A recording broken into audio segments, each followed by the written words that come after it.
चढ़ती कला fast news.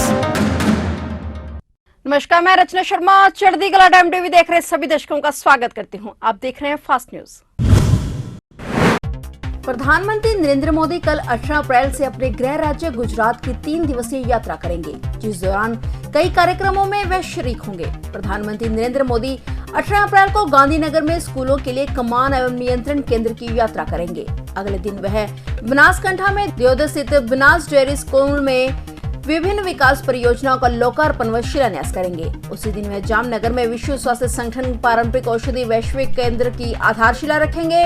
इस अवसर पर मॉरिशस के उनके समकक्ष परविंद्र कुमार जगन्नाथ और WHO के महानिदेशक टेड्रोस घेब्रेयेसस भी मौजूद रहेंगे। प्रधानमंत्री 20 अप्रैल को गांधीनगर में वैश्विक आयुष निवेश और नवाचार सम्मेलन का उद्घाटन करेंगे। बाद में वह दाऊद में आदिजाति महासम्मेलन में शरीक होंगे और विभिन्न विकास परियोजनाओं का लोकार्पण व शिलान्यास करेंगे। बता दें कि पीएम अपने इस दौरे के दौरान राष्ट्र को बनास सामुदायिक रेडियो स्टेशन भी समर्पित करेंगे। ब्रिटेन के प्रधानमंत्री बोरिस जॉनसन अगले सप्ताह भारत की यात्रा करेंगे और नई दिल्ली में प्रधानमंत्री नरेंद्र मोदी से मुलाकात करेंगे। यह यात्रा 21 अप्रैल को अहमदाबाद में प्रमुख व्यवसायियों से मिलने और ब्रिटेन तथा भारत के बढ़ते वाणिज्यिक व्यापार और लोगों के संबंध पर चर्चा करने से शुरू होगी। ऐसा पहली बार होगा जब ब्रिटेन के कोई प्रधानमंत्री गुजरात का दौरा करेंगे। जॉनसन गुजरात में विज्ञान, स्वास्थ्य और प्रौद्योगिकी परियोजनाओं के साथ साथ ब्रिटेन और भारत में प्रमुख उद्योगों में बड़े निवेश की घोषणा कर सकते हैं। इसके बाद प्रधानमंत्री जॉनसन 22 अप्रैल को प्रधानमंत्री नरेंद्र मोदी से नई दिल्ली में मुलाकात करेंगे। दोनों नेताओं के ब्रिटेन और भारत की रक्षा, राजनयिक और आर्थिक साझेदारी पर गहनता से बातचीत करेंगे, जिसका उद्देश्य दोनों देशों के बीच घनिष्ठ साझेदारी को मजबूत करना और इंडो पैसिफिक यात्रा में सुरक्षा सहयोग को आगे बढ़ाना है। उत्तर पश्चिमी दिल्ली के जहांगीरपुर इलाके में शनिवार को हनुमान जयंती पर निकाले गए जुलूस में पथराव के बाद हिंसा भड़क गई, जिसमें कई पुलिसकर्मी घायल हो गए।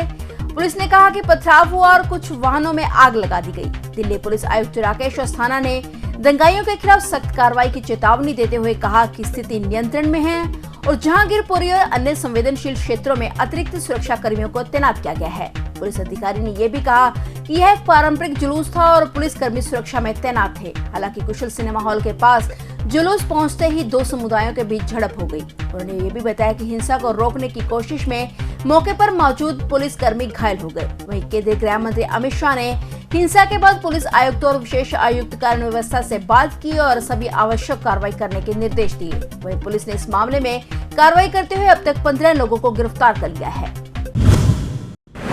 जैसे जैसे गर्मी बढ़ती जा रही है, बिजली की मांग भी बढ़ती जा रही है। कोयले की कमी और थर्मल प्लांट्स में तकनीकी खराबियों ने पावरकॉम के साथ साथ खपतकारों की चिंता भी बढ़ा दी है। गर्मी बढ़ने के कारण सरकार छुट्टी वाले दिन भी बिजली की डिमांड 6600 मेगावाट से पार रही। यह हालात तब के हैं जब पावरकॉम कभी फीडर रिपेयर और कभी फॉल्ट ठीक करने के नाम पर 9-9 घंटे लंबे बिजली के कट लगा रही है। बिजली न आने से परेशान लोग टोल फ्री नंबर और अन्य नंबरों पर शिकायतें दर्ज करवा रहे हैं। शुक्रवार को हजारों शिकायतें शाम 4 बजे तक रजिस्टर हो चुकी थी। टेक्निकल स्टाफ पेंडिंग शिकायतों का निपटारा पहले कर रहा है। पावरकॉम के अधिकारियों के अनुसार एक शिकायत ठीक करने में लगभग 4 घंटे तक का समय लग रहा है। कोयले की कमी के कारण गोइंदवाल थर्मल प्लांट यानी कि GVK के दोनों यूनिट गुरुवार से बंद पड़े हैं। तलवंडी साबो प्लांट के यूनिट के बॉयलर में खराबी और लहरा मोहब्बत के 250 मेगावाट के 2 यूनिट गर्मी में सुरक्षा के मद्देनजर और रोपड़ थर्मल प्लांट के 201 मेगावाट के 2 यूनिट बिजली की कम मांग के मद्देनजर बंद पड़े हैं।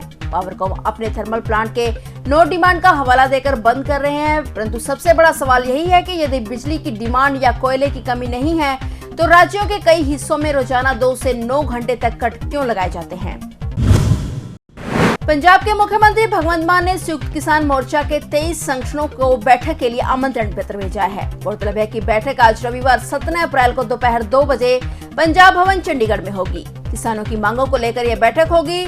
यह भी बताया जा रहा है कि इस बैठक में राज्य में धान की सीधी बुआई को बढ़ावा देने और राज्य के विभिन्न जिलों में अलग अलग समय पर धान की बुआई पर भी चर्चा होगी। किसानों की कई मांगे हैं जिन पर पूर्व सीएम की तरफ से भी मोहर लगाने का दावा किया गया था। उनमें से नरमे का मुआवजा भी था जो गुलाबी सुंडी के कारण नुकसान हो गया था। इनमें से एक सबसे बड़ी मांग कर्जा माफी जो अभी तक पेंडिंग पड़ी है। इन मांगों को किसान सीएम के सामने रखेंगे और फिर उसके बाद सीएम मान क्या फैसला लेते हैं यह बैठक के बाद ही पता चलेगा।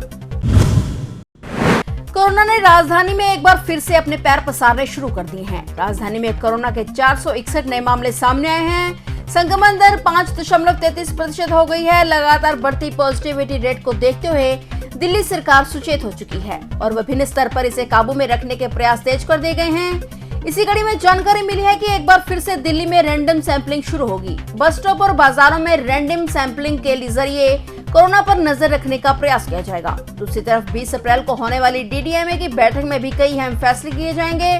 कोरोना को लेकर नई गाइडलाइन सामने आ सकती हैं। इसके अलावा माना जा रहा है कि एक बार फिर से मास्क की अनिवार्यता की जा सकती है। मास्क पर से प्रतिबंध हटने के बाद से लोगों ने इसका प्रयोग बिल्कुल बंद कर दिया है। ऐसे में भीड़ वाली जगह पर फिर से मास्क लगाने की अनिवार्यता लागू हो सकती है। वहीं इस बैठक में स्कूलों के लिए भी गाइडलाइंस पर चर्चा हो सकती है। हिमाचल प्रदेश में आम आदमी पार्टी का कुनबा लगातार बढ़ता जा रहा है। अरविंद केजरीवाल मॉडल और नीतियों को देखते हुए लोग लगातार पार्टी में शामिल हो रहे हैं। कांगड़ा में आप प्रदेश प्रभारी दुर्गेश पाठक की मौजूदगी में दर्जनों युवाओं समेत बीजेपी कांग्रेस के नेताओं ने आम आदमी पार्टी में शामिल होकर खलबली मचा दी। आगामी 23 अप्रैल को दिल्ली के सीएम और पार्टी के राष्ट्रीय संयोजक अरविंद केजरीवाल कांगड़ा आ रहे हैं। कांगड़ा दौरे से पहले युवाओं का पार्टी से जुड़ना शुभ संकेत दे रहा है। कांगड़ा में विभिन्न युवा क्लबों के प्रधानों और सदस्यों ने पार्टी बीजेपी एसटी मोर्चा के जिलाध्यक्ष पंकज पंकु समेत 32 बीजेपी सदस्यों ने आपका दामन थाम लिया है।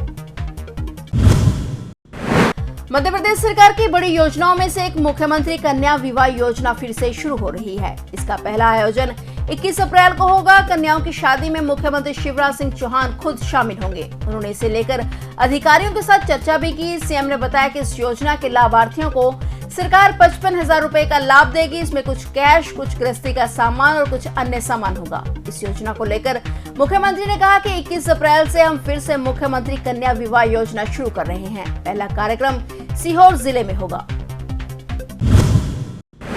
फिलहाल फास्ट न्यूज में इतना ही। तब तक के लिए देखते रहिए चढ़ती कला टाइम टीवी और मुझे दीजिए इजाजत। धन्यवाद। चढ़ती कला फास्ट न्यूज।